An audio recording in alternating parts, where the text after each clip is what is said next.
Hi, this is Paige Hamilton of Helmet, and I'm blowing it up on Capital Chaos.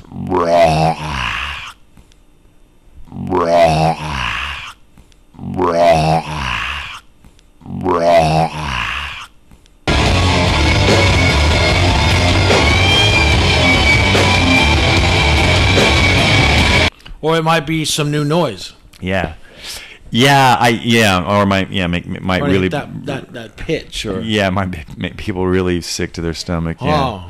revolting, as my girlfriend would say. Yeah. Hold the mic. Oh, There we go. okay, good. Cool. Okay. All right, lower like this. Yeah. All right, cool. What do you think of involving politics in music? I think it's a day. I've never been that into it. There are I have political opinions, though I'm not overtly political in the music. I think it's about the craft, art and craft of music and writing lyrics, and it's to have an agenda. I think you get into an area that's not convincing for me personally. That's my own opinion. There's a great Hungarian composer, Bela Bartok, that said where politics began, I'm going to paraphrase, where politics began, art and science and equity and good faith cease to exist. And I've that related to that so much. I've felt that my entire creative life. And when I read that quote from him, I was like, amen. And then I read another quote by the great jazz bassist Ron Carter talking about Wes Montgomery, one of my guitar heroes, my favorite guitar player ever of all time. And he said Wes didn't use his fame for political reasons. He just played guitar. He didn't have an agenda about I am a black man, black power, or whatever. He just played beautiful music, and of course he was an intelligent guy and had political opinions or whatever. But I think that's in an odd way a more subversive way of communicating to people and trying to appeal to people on a creative level and show them maybe if they're interested what you think is the right way and to be peaceful. And just kind of my way. I think the standing on a soapbox is doesn't necessarily work. Do you? I guess there's a big the Pentecostal priest back east. And that rhymes. It could be a rap. I guess is going to be doing a Quran burning on 9/11. Do you? The way I see that is freedom of expression. Would you agree? Absolutely. Yeah. It's, I disagree with that because you're taking the bad small percentage of bad Muslims and lumping them in with people that he loving. thinks the whole Quran is evil. He's not really going after a terrorists or people that are terrorists or whatnot. He's saying the whole thing is a horrible thing and he wants to burn it. Right. But it is well within his right to do so. It is as an American. Sure. It is.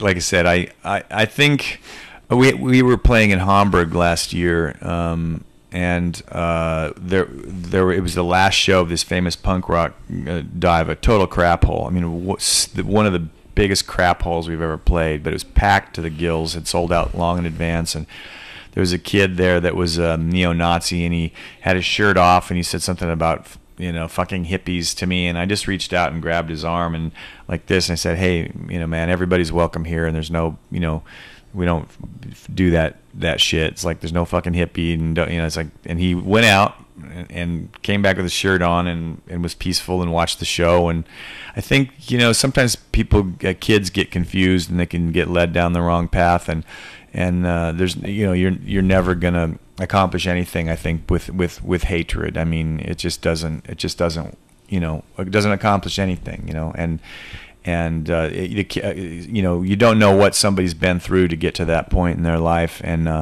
and so if you can just show them some love or some compassion, and maybe you might turn their whole life around, For sure. You're working with Kyle and Dan again? Yep. Yeah, my little brothers, yeah. And you had Chris Traynor again on the album. Yep, my other little brother. And he stepped in and saved my butt. I had to let the bass player go. He wasn't stepping up in the recording, and so Chris came in and learned everything, and just did an amazing job as he always does. 3 albums in a row he's played bass on, and he's just such a great musician and just a dear friend. We butt heads. We used to fight like brothers. We don't tour together anymore because of that. And Gavin's paying him well to do the Bush thing, so. I'm happy for that, and happy that I got to have him on the record. He's just a phenomenal musician. And you worked with Toshi Kasai, yeah. What does he bring? Toshi's amazing, man. I met him through Toby Moshi, who wanted to use him to engineer the Milagrosa album that I produced for them in Oakland a couple of years back. And and I was like, okay, I'll try him out. He works with the Melvins. Apparently, Adam from Tool, he had worked on the Tool album Lateralis, and he's friends with Buzz, and said, you got to check this guy out. He's really good. So the Melvins have been using him for all their stuff, and we did the Toby Moshi record, and it was one of the best experiences I've ever had in the studio, as far as fun, and he was creative, and he had the technical things completely under control. And so I've worked with him on a couple other production things, a girl singer-songwriter that I produced, and another Toby Moshi record, and brought him in for the Helmet record, and he just was great to work with. Really did an amazing job. Do you like Stevie Wonder? Yeah, I love Stevie Wonder. Do you have any Stevie Wonder? Is it like Sir Duke, or is there a favorite album, favorite song? Favorite song? Oh man, I was listening to Fulfilling This First Finale a couple of days ago. And I listen to songs in the Key of Life, cover to cover, both. I have it on vinyl, both. The double LP. Right. I drove home this summer to Oregon to see my family and listen to those 2 Intervisions, Talking Book. I went on a Stevie kick for the drive. He's phenomenal. Yeah, I love him. That's awesome. Stevie Wonder is one of the greats for sure. Yeah. The Beatles. You did. Andrew Bird Can Sing. Andrew Bird Can Sing. What were the other options? What were the other Beatles options, or were there? The only other song that I ever considered covering is "I'm Only Sleeping," the other another Lennon song from the same album, Revolver. I had worked on Julie Taymor's "Across the Universe" a couple of years ago, and kind of worked through about 30 Beatles songs in order to prepare for that movie, and had a blast working on those songs. They're such great songs, and I'd always wanted to cover Andrew Bird Can Sing. I love the guitar harmonies on there, and the guitar melodic part, and I love the song, and I love the sense of urgency in his voice. And it's just such a beautiful tune. And we had been doing it in Europe last year, and I thought, let's give it a shot. If it sucks, we don't put it on the album. So we did two versions. We did one that if we play it live, we'll do the more up tempo, the Ringo groove. But on the album, I said, let's try a halftime beat, and it really worked in the context of the album. And I thought, and it sort of made it a little more dirgy and cool, and kind of changed it up a bit. I had done another vocal on it and we did a double vocal, and everybody's like, that's so cool, let's do it. And I was like, yeah, it's cool, but it's not quite right. So I studied Lennon's vocal a little bit more and tried to calm myself down and relax into the vocal, and got that vocal take and loved it, and said, let's go with that, the single vocal. And then Kyle, my drummer, did all the harmonies on that. We just nailed them. It's a great version for sure. Cool, thanks. You have the Betty reissue that came out this year. Yeah. Why a reissue that this year? Is there? I don't know. My manager emailed me and said that I guess Interscope wanted to re-release it, and I'm like, yeah, sure, get my music out there, sure. Get Helmet out there. I love the album, and we do a lot of tunes off that. Actually, the guys have been badgering me to do a couple that we haven't done for a while. So Street Crab and Clean. There's so much material now that, trying to hold up in my little pea brain all those lyrics, it gets a little confusing. I don't have there's still 1.5 songs on the new album that I don't really have completely memorized. I mean, I could get through it if I had to, but I don't want to mumble through lyrics. And then so some of the old songs come out, and the Betty songs were my kind of the height and the tail end of my stream of conscious E.E. Cummings poem, era. So some of those are really hard to remember because it was a collection of images. A song like Street Crab or Clean. And we played them the other day, and they're really, really fun songs to do. Weird grooves, Right, like really, sure. really weird grooves. Like, wow, like Stanier was such a genius coming up with these grooves. I'm just like, I hadn't listened to Clean in ages, and we did it. I listened to it. I was like, Jesus, that is, phenomenal. So we might pull those out in the encore if I'm not, too drunk. Right on. Well, we'll try to hold off on your booze consumption so you can hear those chestnuts. We'll try. I said try.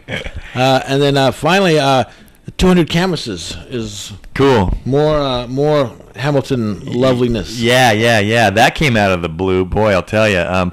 Trainor's cousin, Trevor Trainor, photographer from this, from the Bay Area, San Francisco Bay Area, contacted Chris and said, "Hey, these guys are trying to reach Paige. They want to do this art project with him." And Chris said, passed me the information, and I met with these three guys called Scene 4. It's Corey, Ravi, and James, and we kind of started sketching this thing out. And I said, yeah, I'm really into that idea. And rather than making it be about like a guy in a rock band, whatever indie rock dude, I thought it'd be cool to do sort of a family history thing. And because that's the root of our, the roots of our kind of creative urges are, where you grew up and your family influences and all those things, and sort of the juxtaposition of that and going out into the world and sort of formulating your own opinions. And I thought it was interesting, so I combined a few album artwork things. The photography in that, when I was born, is much similar to the Betty album cover, the 60s Led Zeppelin Presence, Hypnosis kind of, which was Led Zeppelin Presence was an influence on Betty and the new album. That cover is just one of my favorite covers ever, and that also tied in. I didn't make the connection until I started looking through photos with my mom, and she's holding me as a baby in 1960, and it's that beautiful hair and dress, and she just looked gorgeous, and I'm just like sitting there with this little hat on or whatever in front of a giant gas tank, and I'm like, Mom, why are we there? Well, we at this motel and under the tree, and that's what the gas tank was there. I'm like, that's eerie. There's something beautiful about it, right, and eerie, and I love that juxtaposition of images. So I kind of pulled things in from like the Aftertaste cover, the Burning Oil Fields thing, and put that in. We did pedal board lights in the dark with my face looming over the board with no lights whatsoever, and used those as stars. And then there's a moon in my we took my face and lit it with just this phone and inverted it in the moon. So there are all these kind of little hidden images that I put in there, and then I hand do lyrics on every canvas. So everybody that buys one can pick 5 songs, and I'll take one of those songs and hand do the lyrics, and then I do my handprints because people like to see my handprints, and I add stuff, whatever I feel like adding, and it's really been it blew my mind that people were into it. It's been a really fun project. So cool. I've finished 30 over the summer, and so that brought the total to 100, and we're having a really good time with it.